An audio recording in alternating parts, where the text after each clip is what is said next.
Hey peeps, we are back. We're talking The Real Housewives of Salt Lake City, Season 4, Episode 7.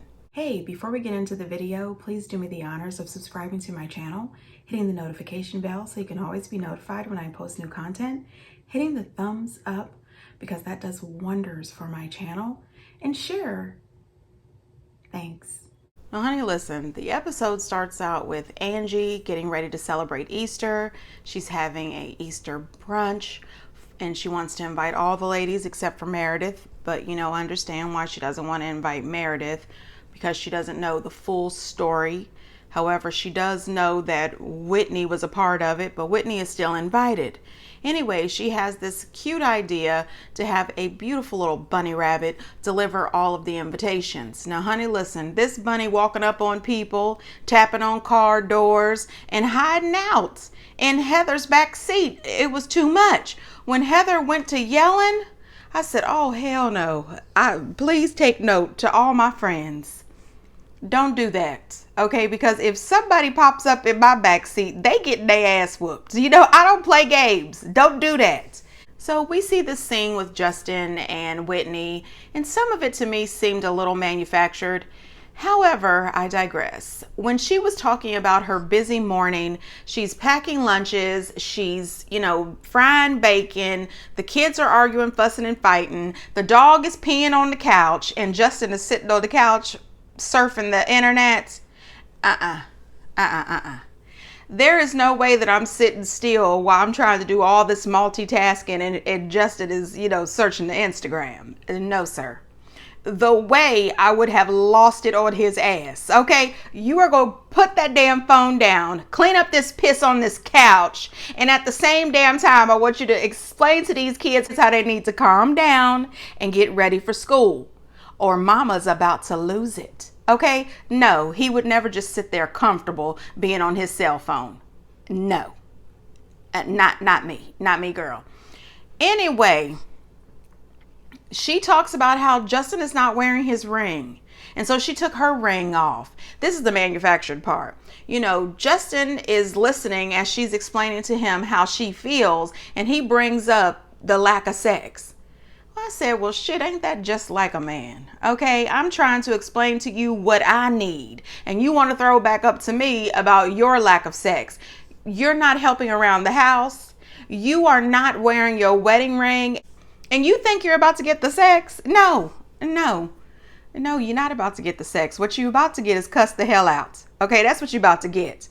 And then I started to think to myself, she keeps mentioning how he's back at work now. And, I'm thinking, well, he's back at work. He's surfing the internet.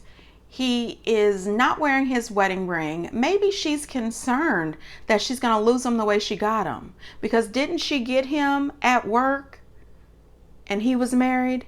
And wasn't she married? I mean, shit, what goes around sometimes comes around. I'm not wishing bad on anybody's marriage. I'm just saying, be careful. I also think there will be a whole lot of discussions about that ring off. Why did you take that ring off? What's that about?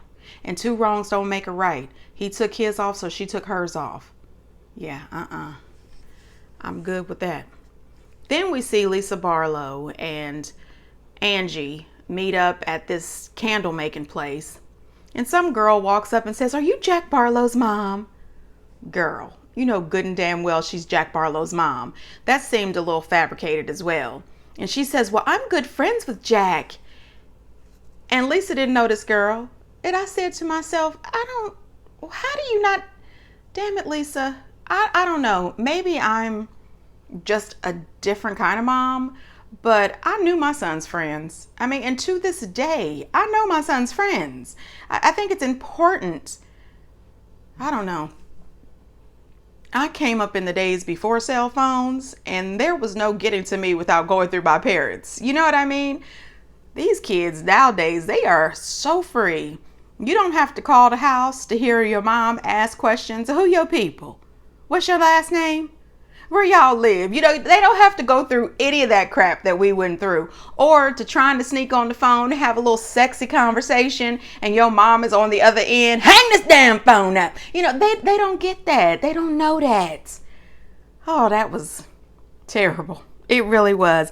But I thought I'd have my chance to do that to my son, and unfortunately, no, never did. Anyway, this is not about me.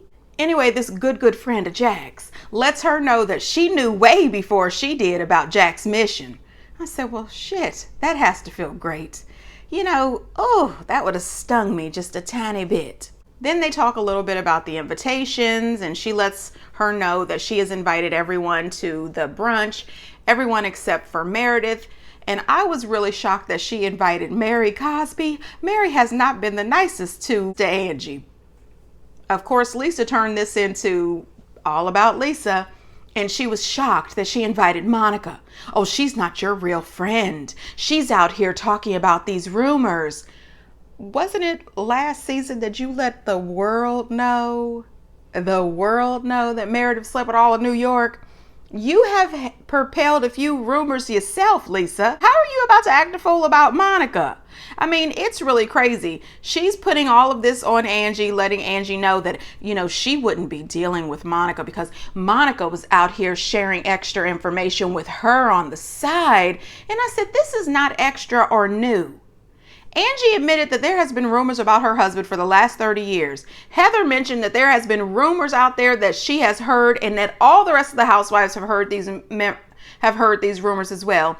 Not only that, Whitney was involved here. How is it that Whitney is getting a pass? Nobody has mentioned that Whitney is the one who pulled you to the side. Whitney is the one saying there's rumors out here. Go ahead, Monica, tell her. On camera. Okay, stop this shit. I think the thing is Lisa knows that Monica is not feeling her like that. Monica has talked to her about her braggadocious style, about how she acts like she's so important and everybody else is a bit peasant. And that $60,000 ring, my $60,000 ring. I think because Monica doesn't like Lisa, and Lisa is now pissed off at Monica, she doesn't want Angie to be friends with Monica either. Now, honey, now listen. They move over to Mary, and geez Louise, Mary and Robert Jr. What the hell is wrong with Mary and Robert Jr.? Something is not hitting the top floor with this situation. And Robert Jr., he's not getting to the penthouse. Mary asked him, she says, I've been hearing these rumors that you're married. Okay, Lisa Barlow goes out online and says she heard those rumors a year ago at BravoCon. But anyway, he says he don't know. And Mary says, is it yes, no, maybe? She sends up a quick little prayer. Please let it be no. This is ridiculous. He then comes back and says, well, kind of my ass. Either you're married or you're not. He tells her that a year ago, him and this girl went to the courthouse. Mary then says, well, where was I when this happened? Did you guys sneak off? Clearly they snuck off, Mary. He said they went to the courthouse and they didn't tell you. So, they didn't put out an announcement. What? Damn it. Anyway, we find out that him and this girl lived there. I said, wait. Not him and this girl live in the house together. Pastor, First Lady, you allow your son to have a live-in and you don't think he's prepared for marriage. I don't think he's prepared for marriage either, but he's been married for a year. This makes no sense. There is no way in Sam hell, first of all, that my son would get married without telling me. Second of all, that my son and his girlfriend, now wife, would be living in my damn house. And then third, she says that he needs to get a job. So you're telling me that this 20-year-old young man who's not doing shit has a live-in girlfriend at your house and there's no jobs? I don't play that. I don't play that. If you were grown enough to get you a girlfriend and then go down to the courthouse to marry her, you better have a job in your own damn place. You're not going to live with me like this. And then you didn't even tell me about it. She gets all upset. She starts to crying and carrying on. And I would too. He is her only son. I have one child, my son, and he would never do that to me. But however, if he did do that shit to me, that would devastate me to my soul. That this dude, first of all, asked somebody to marry him, and then second of all went down and got married and didn't tell me for over a year, and then I had to drag it out of him with the maybe, I don't know. What? Robert Jr. Buddy. I call foul on this shit. And Mary, you are so hard and so raw with other people. You need to do the same for him. Give him that same energy. This is ridiculous. Anyway, moving on. Now listen, Heather is making Jack her storyline this season. I'm not here for it. She's having a full conversation with her daughter who's away at college about Jack and his mission. Okay, please stop this. Find something to do. Find something to talk about. I would rather you go down to Beauty Lab and Laser having a good time with your employees than hear you carry on this conversation with your out-of-state daughter all about Jack and his mission. Okay? Get over it. It's not your business. Yes, you have a lot of information. Yes, you can share some insight, but they don't want your opinion. You can't just throw yourself in the middle of somebody else's business. They don't mess with you like that. You are not a part of their life like that. Get over yourself.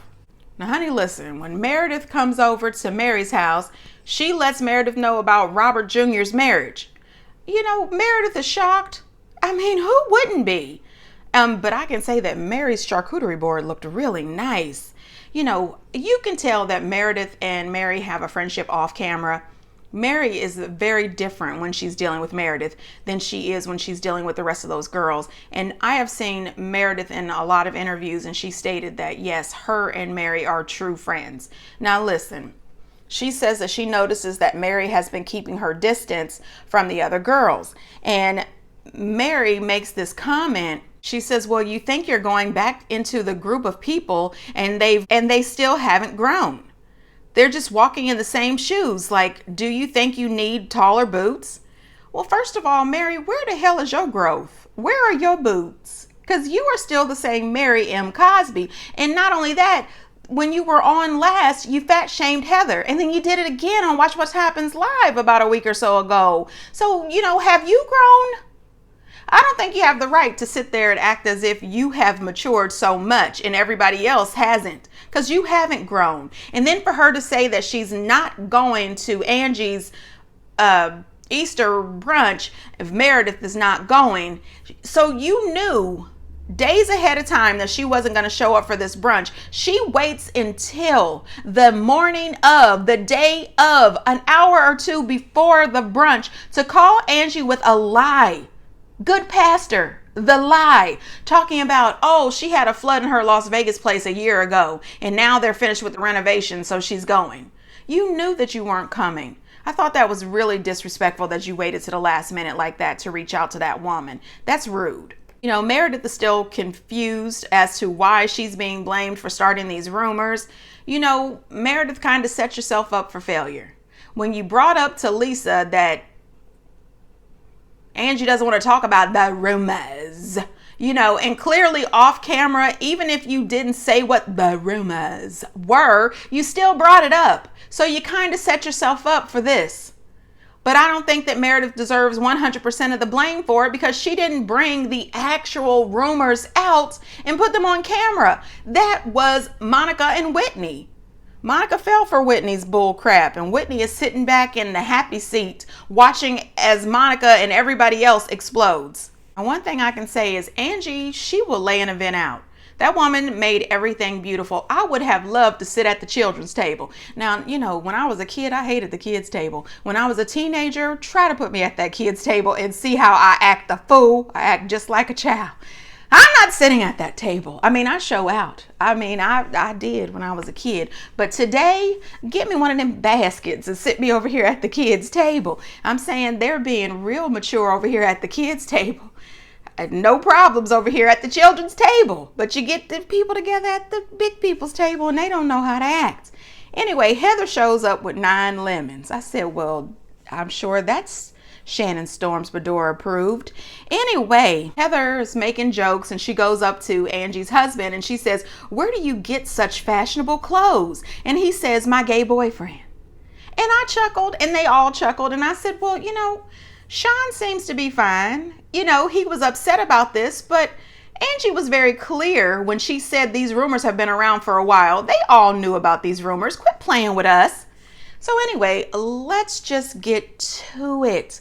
I've been on vacation. I've been watching these shows back to back, and I've been making these videos back to back, and I need a nap. So let's just get into the main meat and potatoes of this episode. I was hurt because you had put out the rumors that you thought Meredith was speaking about. But I said that to you. Well, you don't believe it, then why would you say it? Because Whitney asked. How do you know what Meredith's talking about?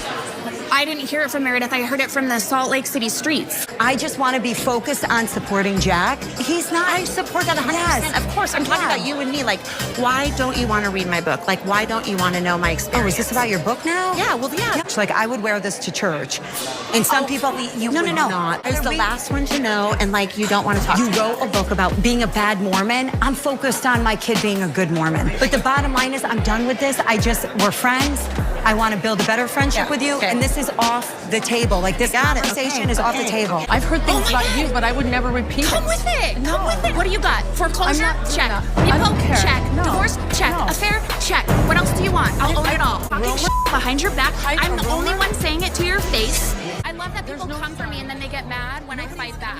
I'm about to pop off. Okay, you know, look. Don't pull this shit with me when you don't have my back. Okay. Told me, that's all. Don't do this to me. Literally. I'm not going to the bathroom with you. No. Here, This is a family gathering. she started it. I don't care. You finish it by keeping quiet. I'm not saying Monica. anything. Tell her to stop it. Are you serious? What is happening? Hey guys, You we can't raise don't your do voice this in in my our house. Yeah. Your behavior is what shows me I'm not important to you. Your behavior and your words and how you act and how you apologize to other people is what shows me I am not your concern. I'm very grateful for moments like this because it reminds me of exactly what I don't ever and will never do to my kid. I'm not gonna let her feel alone. I am not gonna let her sit there and be massacred.